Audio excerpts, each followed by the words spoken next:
Welcome to the Explainer. Today, we're going to break down something pretty special. We're looking at how McDonald's took 12 simple little toys and turned them into a total viral sensation. Seriously, this is a masterclass in marketing, and there's a ton here any brand can learn from.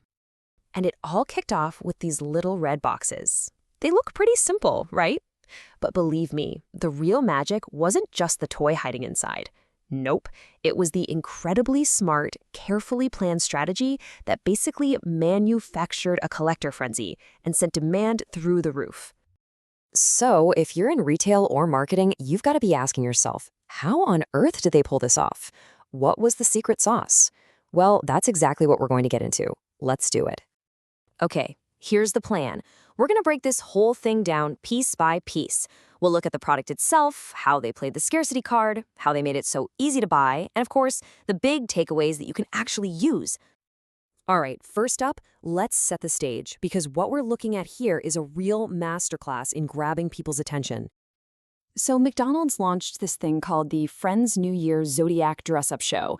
And right away, it was clear this wasn't just about selling a few extra toys with a Happy Meal. No way. They were creating a full-blown cultural event, timed perfectly with the Lunar New Year. It tapped into nostalgia, the urge to collect, and just some really, really clever marketing. Okay, so where do we even start?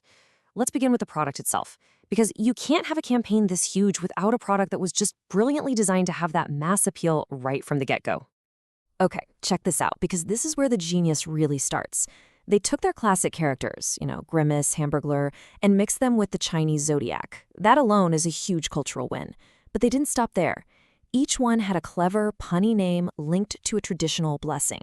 Like the rat toy, its name sounded like sugoi, which you might know means awesome in Japanese. Super clever.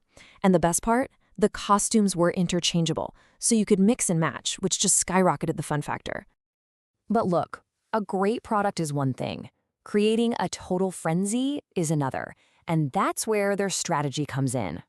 Let's talk about the scarcity playbook, because this was the engine that drove the whole campaign. So what did they do? Instead of just dropping all 12 toys at once, which would have been a flash in the pan, they were smarter. They split it into 2 waves. The first 6 came out on January 28th, and then you had to wait a whole week for the final 6. It's such a simple move, but it was perfect. It kept people talking for weeks, not days, and it made sure that anyone who really wanted the full set had to come back at least twice. And then, to add to that, they dropped this rule on everyone. You could only buy 6. That's it. Just 6 per order. I mean, this is straight out of the Scarcity Marketing 101 playbook, but executed perfectly. By limiting how many you could buy, they created this feeling that the toys were super rare, even if they had warehouses full of them. It triggered that classic FOMO, fear of missing out. You wanted all 12? Well, you had to make another trip, maybe bring a friend. It was just a genius way to manage their stock and make these things feel like the hottest ticket in town. So that begs the question, right? How do you get someone who just wanted one toy to suddenly need all 12? Well, McDonald's didn't just sell individual toys. They were selling the idea of a complete collection. They basically engineered a quest. And how did they do it? With this.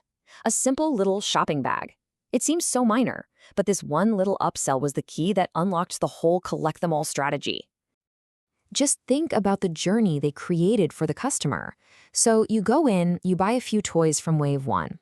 Then they offer you this bag, and it's got 12 perfect little spots inside. It's brilliant because it creates this psychological need to fill the empty spaces. Our brains just hate leaving things incomplete.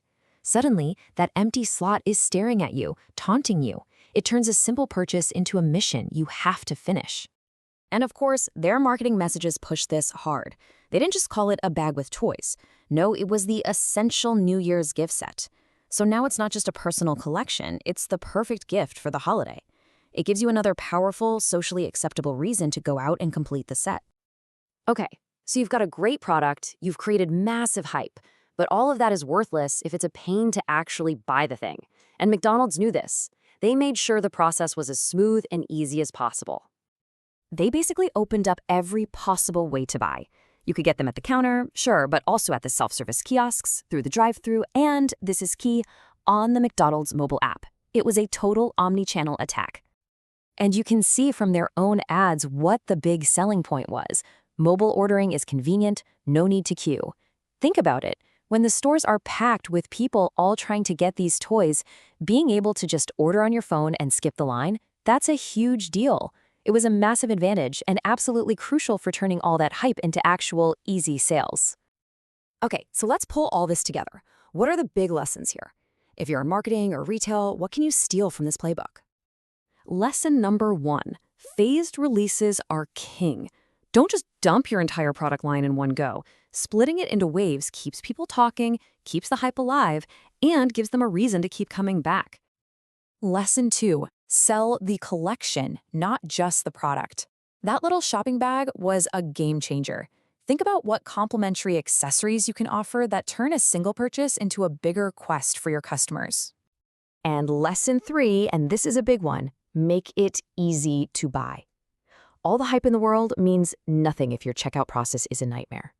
You have to be everywhere your customer is, especially on digital channels. Remove every single barrier between their desire and their purchase. You know, when you look at the whole thing, this campaign proves that the classic marketing tactics are far from dead.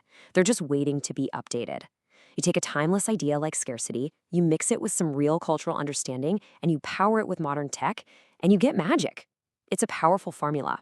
So the real question for you is, what classic tactic are you going to dust off and reinvent for your next campaign?